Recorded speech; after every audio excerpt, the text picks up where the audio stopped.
if I mess this all up, I'll be properly chastised.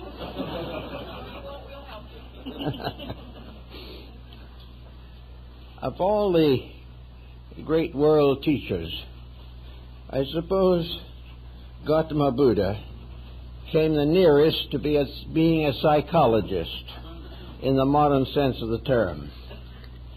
He was deeply involved in the entire phenomenon of mentality, and to him the mind was often the slayer of the real. And today we have lost much of our natural interest in the functions of our own minds. We take mentality for granted. We are assuming that we have certain mental allotments of abilities or debilities, and we must live with them. It is not, however, always possible for the individual to chart his own mental course of thought and action. And this morning it seems that it might be interesting to consider how the individual could be his own psychologist, how he could do for himself certain services which he now pays rather handsomely to have someone else perform for him. We have long taken the attitude that we must never do things that we can pay someone else to do. But now, with the present high cost of living and the cost of high living, we are reviving in some of our natural individuality. The mind, according to Buddhism, is a machine very much like a native natural computer. The mind computerizes not as the result of a mechanical structure, but as a result of a living, vital integration of values and processes and resources. The mind is a living instrument. It is not something that you turn on and off. It's not something you buy spare parts for. It is, however, a constantly functioning, ordering mechanism. It has the power of recording and perpetuating records. It can bring out things that are long forgotten. It can accomplish the most most involved processes in memory, thought, things of this nature. So it really is a tremendous instrument in its own right. To use this instrument, perhaps it is best, again, to see how Buddha summed the matter up. He points out that the mind itself has 6 essential functions. It is a machine. It is not the soul. It is not the spirit. It is part of the structure that has been created to protect the human being in his mortal existence in the kind of world we live in now. It is therefore a defensive organism to protect the body, the emotions, and all of the processes of daily living. It is a defense against fear, against worry, against grief. It helps us to achieve judgments and honesties that would not otherwise be possible. Therefore, the mind is a very happy and healthy part of our economy. Now, Buddha tells us that the 5 sensory perceptions that we all know, sight, hearing, taste, feeling, and the general structure of the body itself, hearing, all these faculties are parts of a machine. And as parts of a machine, each has an independent existence.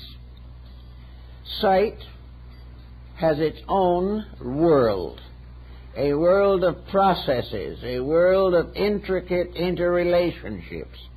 The faculty of sight is one of the most extraordinary faculties in the worlds of creation. Things seen, therefore, become very important, and a great many human beings live almost totally dependent upon this one faculty. Everything that they see, they believe. And without some outside and additional help, seeing can be a treacherous and dangerous thing, because seeing is only one part of an instrument for accumulating knowledge. And if this part is developed beyond all others, it can result in an individual living almost completely on the surface of the phenomenal universe. In addition to this, the second, probably most important of our faculties is hearing. Hearing and seeing together are used probably for 90% of our judgments. Hearing enables us to learn. It enables us to communicate with each other. It enables us to develop a variety of arts. It has given us music, and it has given us poetry. Hearing is a very important phase of knowledge. Hearing is also the source of a great deal of unfortunate pressure. Hearing, for instance, as enveloped in modern rock music, can be a very deadly thing, and has been held responsible for a great deal of sickness among small children. The problem of noise means a process of sound which does not contribute to progress, but ends in confusion and very largely the degeneration of a faculty. Therefore, it is up to the individual who learns to see thoughtfully to also hear thoughtfully, and to combine these two faculties for the advancement of his general insights. In addition to this, of course, we have specialized faculties, such as taste. The power to taste various flavors can be defensive. It can prevent us from taking a great many poisons into the system. But taste is also a tyrant in its own right when separated from all other sensory perceptions. Taste can give us the epicure. It can give us the individual to whom food and drink are the most important things in the world. Taste also is a first line of resistance to nutritional balance. It helps us to keep on eating things that are not good for us. And if taste is allowed to run its own course without discipline by any other faculty, it can lead us into all kinds of physical dilemmas. So we have to give it only proper consideration. The sense of smell is also a very useful aid to things, and it is particularly strong in the development of the animal world. The animal depends upon scent for a great deal more than we do. But even with the human being, pleasant odors, perfumes, incense, and things of this nature are a pleasure to the individual, and sense of smell also warns of decay, deterioration, and various unhygienic circumstances which can cause trouble. Therefore, it also is one of the guardians of the body, the mind, and the emotions. The sense of feeling is also rather generally considered. Today, we are not as acute in feeling as we used to be. But even now, very few people will buy an expensive article without touching it. They want the communication of the feel of fabrics. Gradually, this can become so skillful that the quality of all kinds of wools, silks, and synthetic materials can be instantly estimated. The sense of feeling also gives us the study of surfaces and many different things that can be obstructions or dangers to us. Feeling can tell us when we have something in our hands that is sharp or could injure us. So all of these faculties have their own particular power to help us in living. Now, Buddha points this out without question, and he says these things are all true. But what happens? What happens when these five senses all go their own ways? each one doing exactly according to its own most natural or abnormal instinct. Supposing the individual tries to cater to all 5 of them, this could be a rather complicated situation. So nature has also given us what Buddha calls the most important of all the sensory perceptions, a 6th sense, which is called the mental coordinator. Now, a coordinator in any field of activity is usually a person who must try to keep the peace, must try to make things work together, must learn to harmonize dissonances, and must finally become the director of this symphonic pattern of sensory perceptions. So the mental coordinator is the censor. It is that which demands the right to bring faculties into proper order and relationships. The mental coordinator must therefore, first of all, be accepted as a leader, and must then be catered to, in a sense, or kept in a state of constant information concerning the functions of the 5 sensory perceptions. The coordinator must know what they are doing and make sure that they are not doing that which will injure themselves or break up the unity and pattern of the mental integration. Now, nearly all mental difficulties in this world are due to misunderstandings or misinterpretings of sensory reflexes or sensory observances. The individual is constantly struggling with one sensory faculty against another. Now, one of the Greeks, of course, pointed out that the deadly enemy of any sensory perception is what might be termed some type of opinionism. It is something by means of which a single faculty is catered to, is given precedence over all the others, and the other faculties are used not to make a contribution, but to support the attitude which is already held in the mind. Therefore, most people in their thinking are more concerned in trying to prove that they are right than to find out what right is. Also, nearly all of the mental and emotional functions defend attitudes, defend opinions, defend prejudices, and contribute to the continuation of destructive memory patterns. The memory is not skilled, is not trained. But now we look around to see what it all adds up to. We see this thing we call the human brain. We see it connected to the outside world by certain sensory bands. We see it sitting enthroned among the testimonies of the parts of itself. The 5 senses are all parts of the brain-mind. They are more than simply physical factors. They are psychological, chemical processes going on in the mind. So the mind, looking out through the eyes, sees all kinds of things, some of which interest him and others disturb him.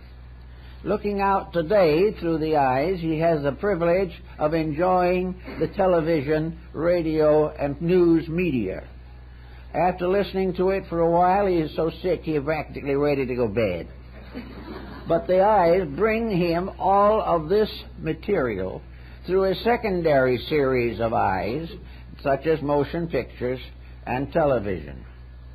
The mind, therefore, is constantly bombarded, and the factor of sight is continually reporting conditions that gradually come into prominence through visualization. The eyes result in the visualization of virtue and of vice. There is visualization of violence, crime.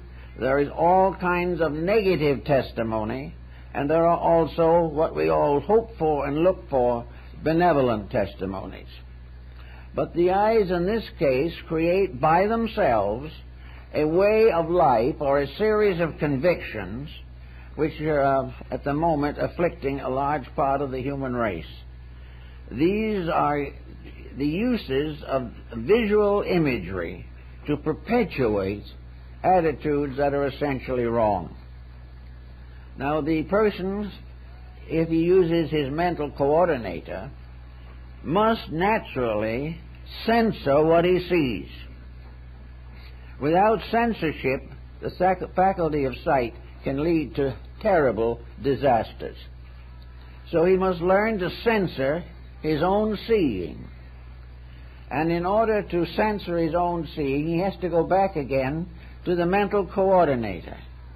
For this gives him a series of cooperative internal functions, such as experience, memory, tradition, religion, philosophy, and common sense.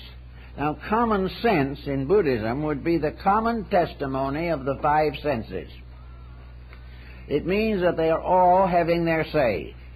They are all proving what they can prove about themselves and each other.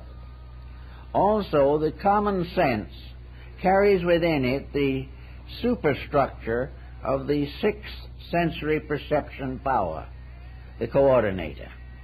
So when you see something on television, on the street corner, or wherever you see it, memory begins to associate with this. Where have you seen something similar before? Where have you read about it? Where have you studied the meaning of it? What do you know or believe concerning the merit or demerit of the process that you are considering? If the coordinator is functioning and the mind is normal and proper, it will censor itself. The mind can prove, for example, that similar things have happened to you in the past, and when you treated them properly, they improved. When you mistreated them, they got worse. So wherever a new incident arises, the coordinator, like the computer, will bring into focus previous knowledge concerning these things or that particular thing. This process is almost instantaneous, and therefore it passes as a thought or a remembrance or something that we knew but had not noted lately. Actually, therefore, through the media of the sensory perceptions, we bring in all kinds of testimonies. Through the eyes, we also bring in the printed page. We bring in the book that we plan to read or have read. And we are confronted instantly, more or less, with the estimation of the meaning of that book. Is it a good book? Is it a useful one? Or is it a trashy publication? And then comes the moral question of why do we like it? Do we like it because it is a superior achievement? Is it a literary masterpiece? Or do we like it because it plays to some negative attitudes in ourselves? Do we pick it because it is a sensational work? Or do we pick it because it is instructive and valuable to our lives? The whole field of fiction, therefore, comes also into focus. Fiction is more relevant than we may realize. Fiction is very often simply a verbal form of symbolism. Fiction may be an imaginary situation based upon circumstances that could be true, and the end of these circumstances is a situation that might exist. In Tibet, for example, there is no fictional literature. These people have never believed in fiction. They have wonderful legendary, all kinds of allegories, fables and moral writings. They have wonderful fairy tales and so forth, but these things are not considered fiction. If they have a foundation in some integrities, if they picture something that is real and important, then they are worth reading. If they cater only to sensationalism in ourselves or in some way to superficial instincts, they're not worth reading. So the Tibetans have the simple statement, if it isn't true, don't read it. And you might say, if it isn't true, don't look at it. Because the more you take in things that are untrue, the more you may be influenced by them. And unless the mental coordinator steps in and proves to you conclusively that this is imagination, this is fiction, you become over-influenced with something that is not true. The coordinator, therefore, comes in wherever a problem arises. And the problems that arise are quite similar to those that many persons take to their psychiatrist or psychologist. They take their problems to try to be guided toward a solution. Now, the only reason, probably, that they choose someone else to become their coordinator is because the mysterious mental integrator is weak in themselves. The machine of the six senses is weak in the coordinator, which should bring all information into balance and integrity.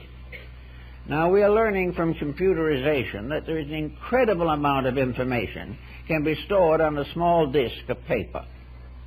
We are learning all kinds of things which prove to us the absolute incredibility of the recording of various types of information. And yet the computer is nothing in comparison to the human psychological organization itself. The computer has given us certain knowledge, but it is the individual's own integrations and integrities that have given us the great patterns upon which computerization is based. So here we have someone going for help. They're going for help because of one of numerous circumstances. They are going to seek help, of course, basically, because they're in trouble, or undecided or uncertain of a course of action. They do not go if they know exactly what they intend to do.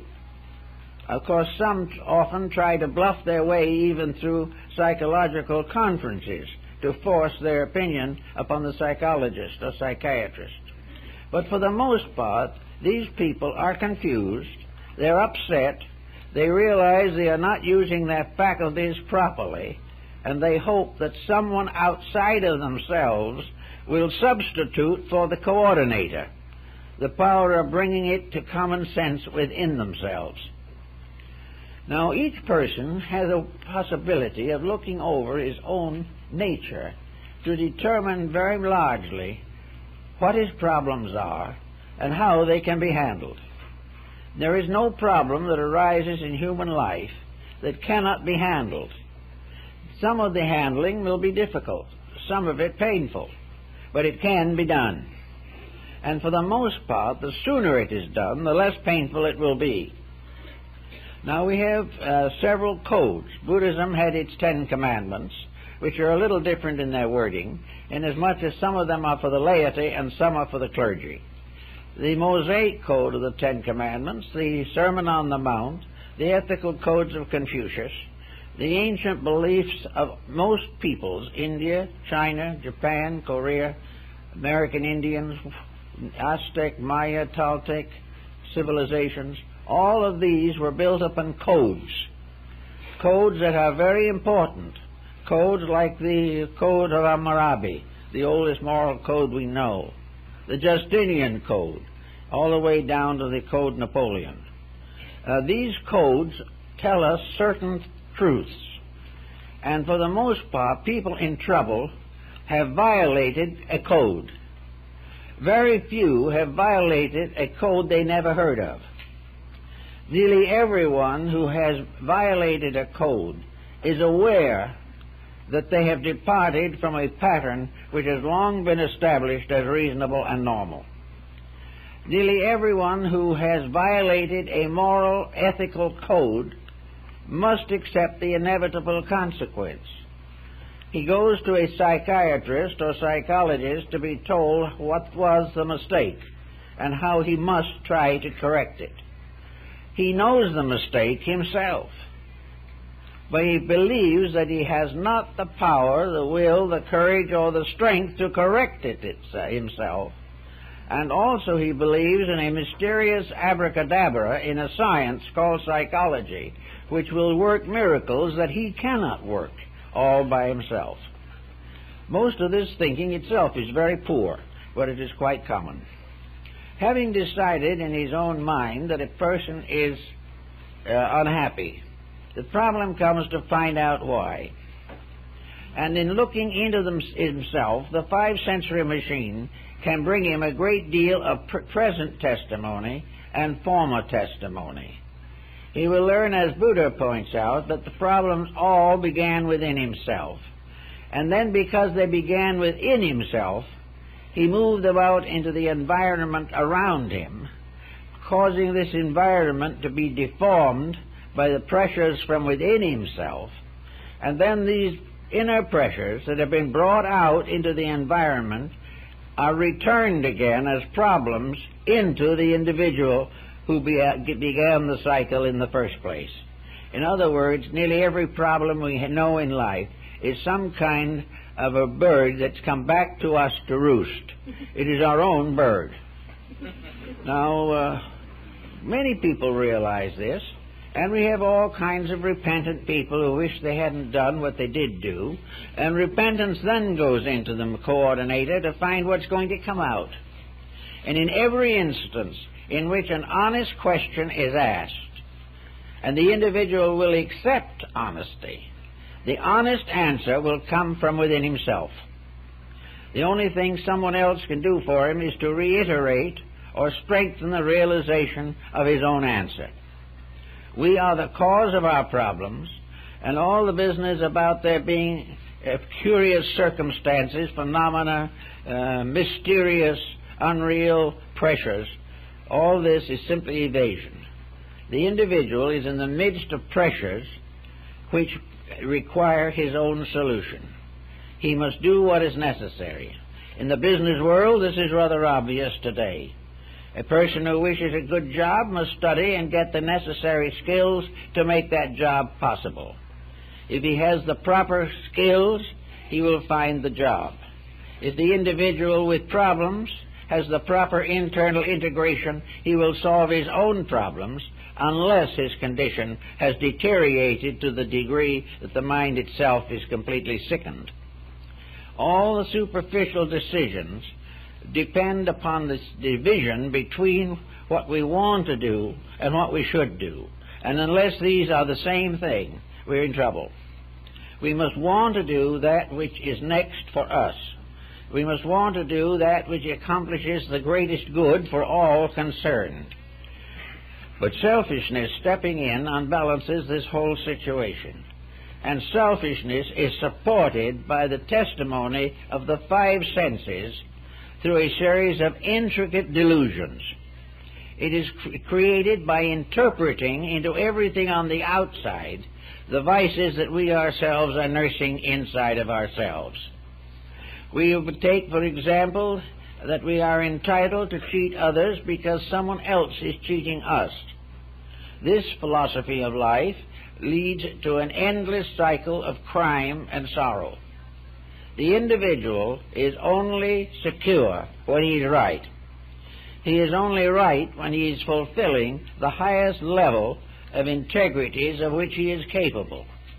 Now, the higher levels of integrities for many people are locked within these mysterious psychological discs, which can be brought out only when need arises. Every problem that arises to some way and some degree will be answered from within the person, for things cannot happen to him that he is incapable of understanding. There are many things happening that he doesn't want to understand. There are things that he has been told by other people that he can't understand. He has been told that the only answer is to go to someone else who doesn't understand him to find out what is wrong with him. So the cycle goes on indefinitely. The one benefit that comes out of this whole situation, therefore, is faith. Faith is the belief that somebody else can do for us what we cannot do for ourselves.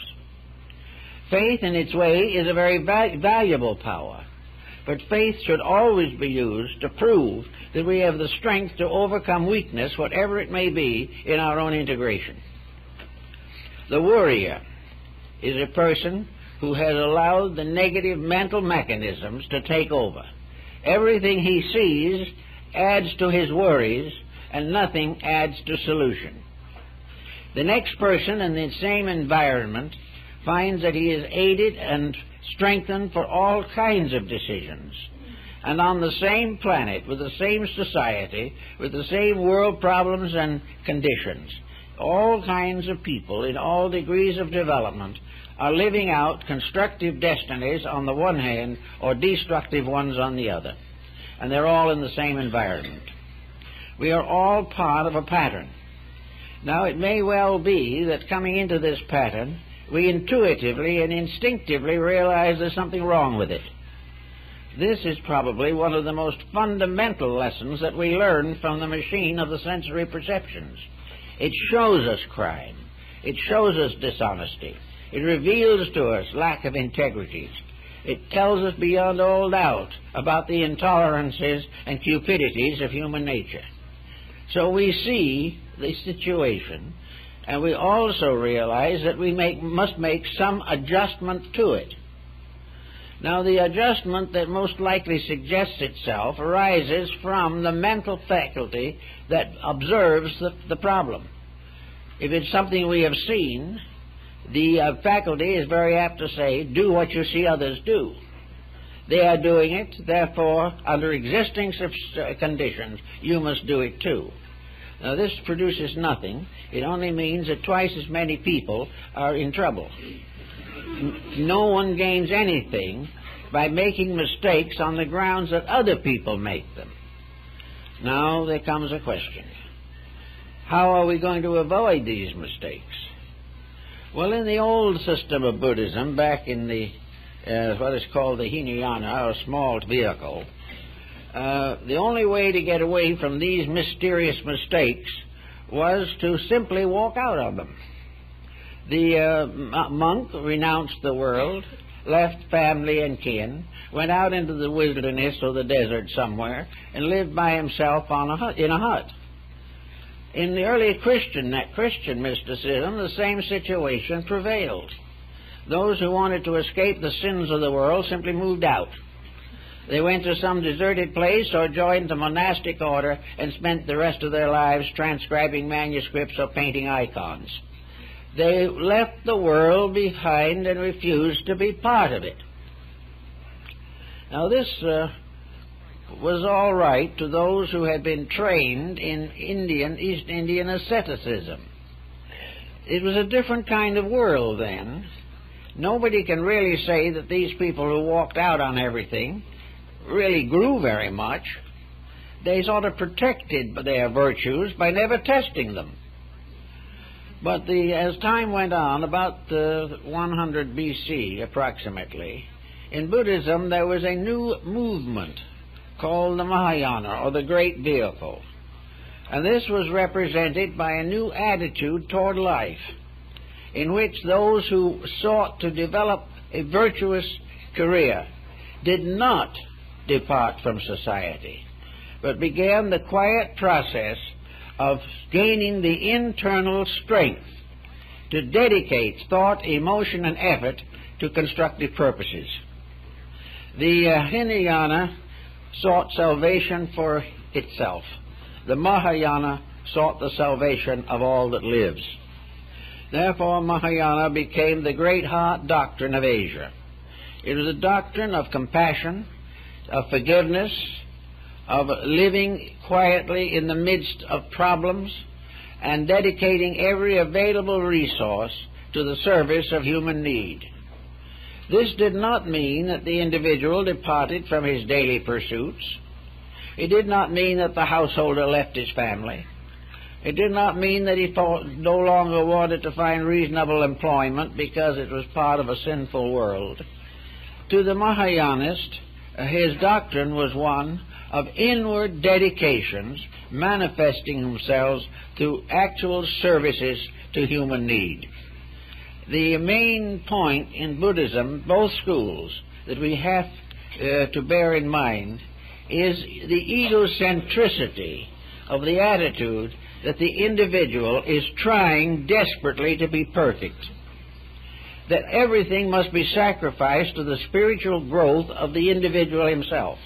This is contrary to Buddhism, because they believed that this type of attitude was a superior kind of selfishness, in which the person was perfectly willing to neglect the world to save himself, or perfectly willing to go out and attain illumination and let the rest of the world suffer. To meet this particular mystery of action, the Mahayana school developed what was called the doctrine of the Bodhisattvas. The Bodhisattvas were persons who gradually, over a number of lives, through service to others, through dedications to truth, to absolute self-forgetfulness, came to the highest possible relationship with the mortal world. The only step beyond the Bodhisattva was to go back into the great causal universe from which we all came. So the Bodhisattva always stood at the gate of the eternal. He had no further to go. There was nothing that he had not conquered within his own nature. There was no selfishness, self-interest, or egotism, no spiritual ambition, nothing of this kind. There was only complete acceptance of the world, of the truth, and infinite compassion for all that lives.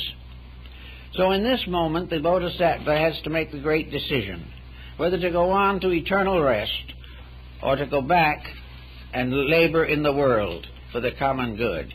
Those who did this in the Buddhist Mahayana system were considered the greatest of all. They came back to the world, took on the illusion of life, but lived to serve only the great causes that were worthy of their support and insight. The Bodhisattva doctrine, therefore, was an obligation that no individual would seek ultimate liberation from the world until he could take the whole world with him. This is the idea that caused Northern Buddhism to become probably the greatest moral force in Asia, a force that was warm and kind, no tyranny, no intolerance. Buddhism never condemned another faith. It only condemns the individual who does not live a faith that he claims. And even this condemnation is very light and passing. There is no time to worry about all these mistakes. The time has come to leave them behind and do that which is next. Now, most people live in a comparatively small world. They live in family, among friends in a locality. They have a job. They have certain recreations. They have married children and grandchildren, all this type of thing. They live in small worlds, and these small worlds are symbols of a greater world. The family is the symbol of creation itself. It is the symbol of the universe. Friends are almost like other cosmic systems that are close to us in one respect or another. But it is in this comparatively quiet environment that each individual, according to Buddhism, must work out his own salvation with diligence. Those were the last words of Gautama Buddha before he entered the nirvana. We must all work out our own salvation with diligence. This salvation does not have to be glamorous. It does not have to be enormous. It does not have to be something that changes the course of universal destiny. It is the individual proving that in the place where he finds himself, he can achieve victory over his own fears, his animosities, his antagonisms, his false ambitions, and the various failings of jealousy and greed. It is actually the test. The Greeks and the Egyptians considered the family an initiation. So did Confucius. The family was the great symbol of human growth. And if the family is secure, as Confucius pointed out in his Analects, if the family is secure, it supports the state. If the state is pure and true, it supports the nation. If the nation is right, it supports the universe.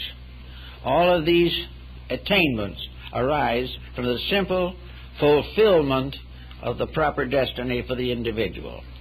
We therefore have at our disposal, in our own family lives, in the daily associations, 5 valuable sensory perceptions that can point out to us what we need to know immediately, here and now.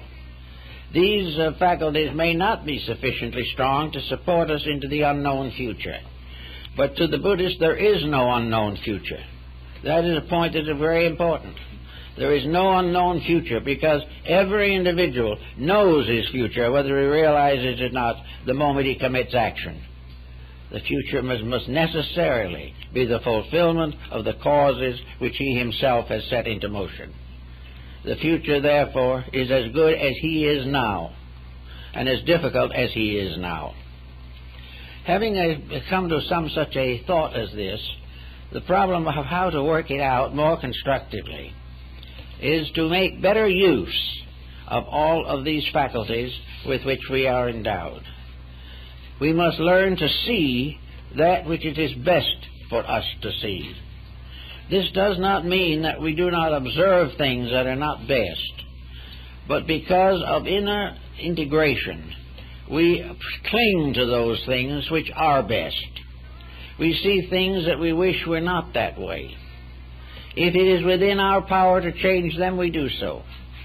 But as Francis d'Assise pointed out, what we cannot change, we must endure with spiritual insight. So the individual, in his home life and so forth, and it is in this area usually that he goes to the psychologist. He goes to the psychiatrist not because he is worrying over the fate of the Afghanistans. He is going because he's having trouble right now in his own life. His job is threatened. His family is breaking up. His home is weak. He doesn't sleep well. He isn't eating well. The body is beginning to show the wear and tear of intemperance. He has tried to escape through alcohol, narcotics, or tobacco, and he's still sick. All these things are immediate personal things. Now, no individual is born into this world who does not possess the power to correct himself or govern himself if he so desires. This is clearly pointed out by Thomas Aquinas, that all these things are within the control of the individual. But to control himself, the individual has to go against a certain kind of pleasure that arises from breaking rules.